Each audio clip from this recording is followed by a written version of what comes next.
What's good, digital detectives? Jax Riley here, and we've got a situation that's been boiling under the radar for weeks, and it just exploded.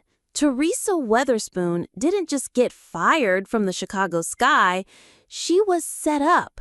And the real reason has nothing to do with wins or losses. You're being fed a storyline that goes like this.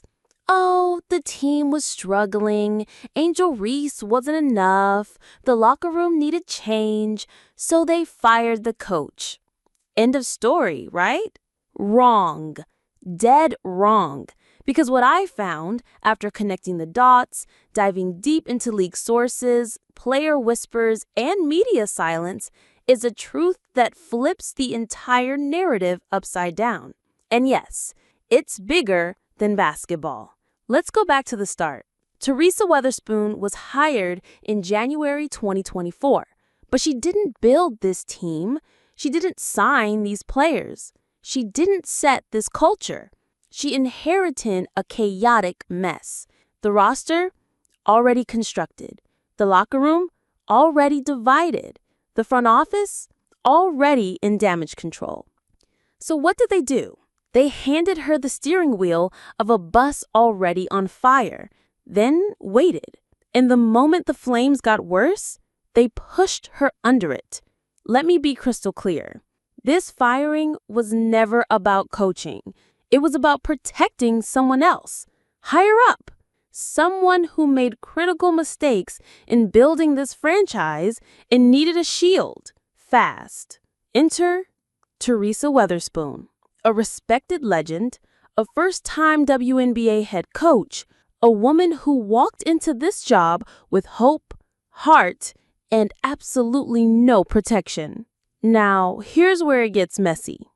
The media was quick to spin the narrative. Oh, Angel Reese was frustrated, the team lacked discipline, Weatherspoon didn't have control. But here's what you didn't hear. Teresa was never empowered to lead. Multiple players were reported going around her to management. Game plans were changed mid-week, not by her, but by people above her. She wasn't just coaching with one hand tied behind her back. She was never given both hands to begin with. Still not convinced? Let's talk timing.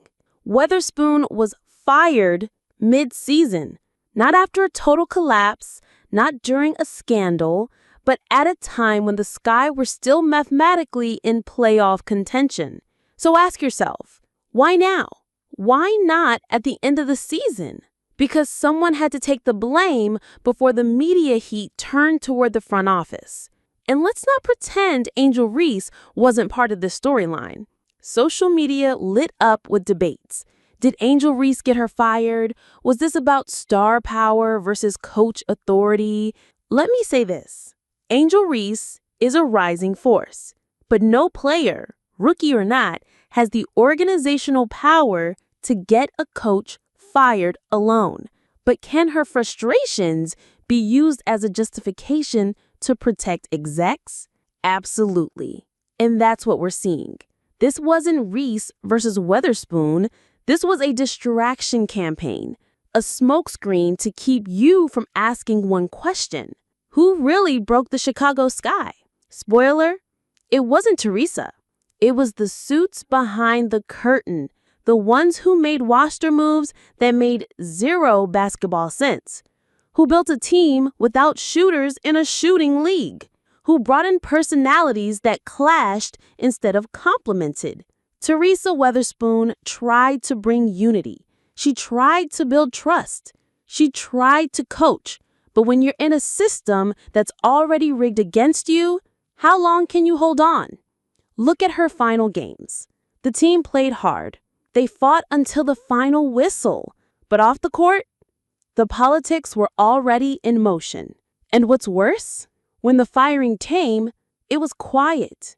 No tribute, no thank you, no acknowledgement of her contribution. Just a press release and silence. That's not how you treat a Hall of Famer. That's how you treat a scapegoat. And now here we are. The Chicago Sky are still struggling. The problems still exist, But Teresa, she's gone. So what exactly changed? Nothing, because firing her never fixed the core problem. It only hid it, for now. But here's the good news. Teresa Weatherspoon isn't done. She's not broken. She's not bitter. She's just more aware of what this league really is behind the cameras. And so are we. So now I turn to you. Was Teresa Weatherspoon set up to fail from the start? Did the sky fire the wrong person? And who's really running this franchise? Drop your thoughts in the comments. We're digging deeper into this because someone has to ask the hard questions. And on this channel, we always do. Stick around, subscribe, and turn on notifications because the next expose drops soon. And if you thought this was wild, you haven't seen anything yet.